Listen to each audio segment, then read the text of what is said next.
Buenos días, doctora Fátima, ¿cómo se encuentra? Buenos días, colega, ¿qué tal?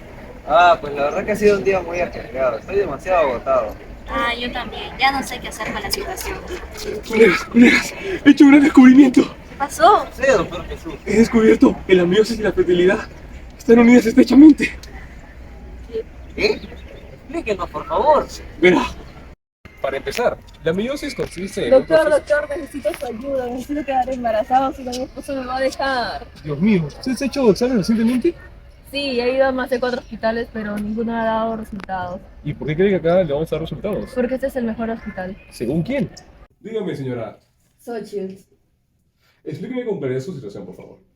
Mi esposo y yo hemos intentado desde hace bastante tiempo, 4 años exactamente, tener hijos, pero no, hasta el momento no hemos visto resultados. Bueno, señorita, usted hoy está de suerte, ya que justo está a punto de explicarle a mis compañeros cuál es la relación entre la meiosis y la fertilidad. Buenos días, señora Sachi, es un placer. Buenos días, señora Sachi. Un gusto.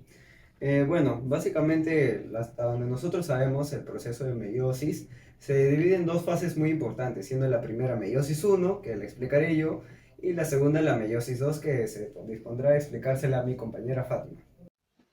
Bueno, para empezar tenemos que aclarar la diferencia entre meiosis y mitosis, y es que la mitosis es un proceso de reproducción celular que está en cualquier célula del cuerpo, mientras que la meiosis solo en células sexuales. Y ahora sí, comenzando con meiosis, podemos decir que la meiosis uno es un proceso de división reduccional, donde de una célula madre diploide de 46 cromosomas pasamos a tener a dos células haploides de 23 cada uno.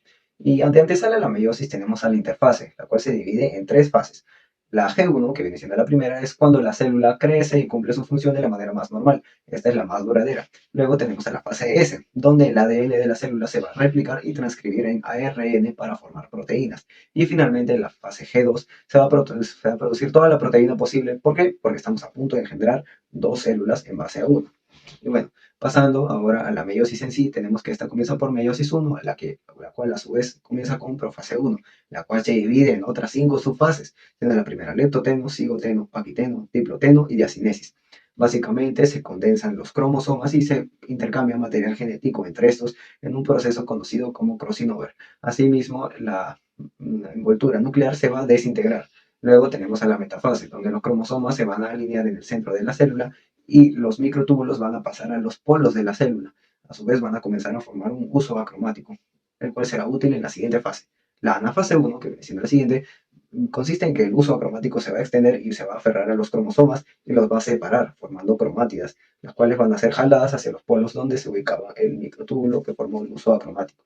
Y finalmente tenemos a la telofase 1, donde estas cromátidas se van a descondensar y se van a formar dos núcleos. Y con esto terminaríamos con meiosis 1, pero luego tenemos a la cistocinesis, donde básicamente la célula, que contiene dos núcleos prácticamente, va a comenzar a dividirse en un proceso conocido como cistocinesis. Hey, hey, yo también quiero explicar.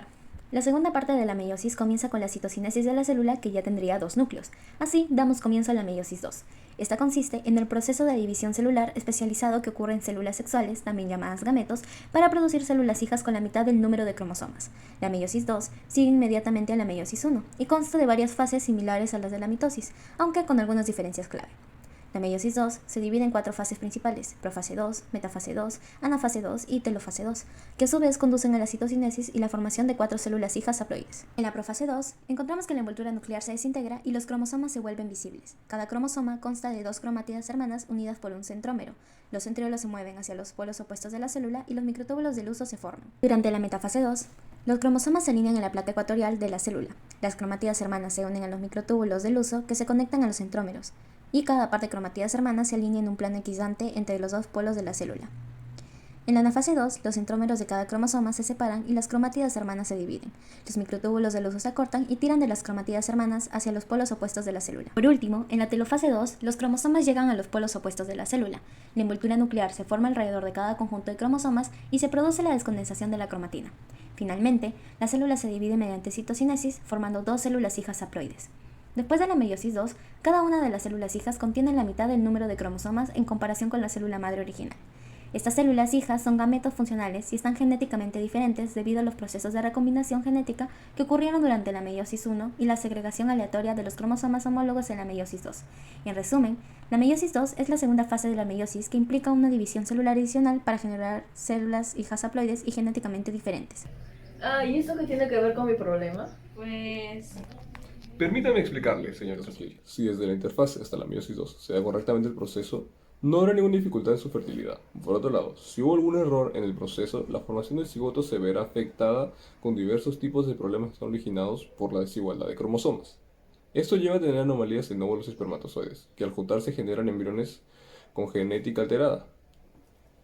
Estos no podrán implantarse al útero, y los que logran implantarse nacerán con condiciones genéticas.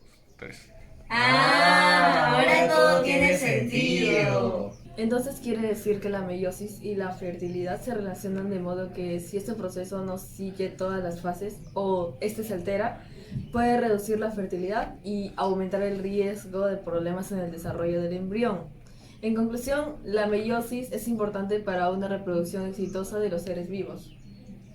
Así es, mi estimada. Muchas gracias, doctor, aunque aún no sé si eso ayude a los problemas que tengo con mi esposo. Señorita, eso se va en mis manos, pero puede explicarle a su esposo la situación. Igual no le echa de la casa.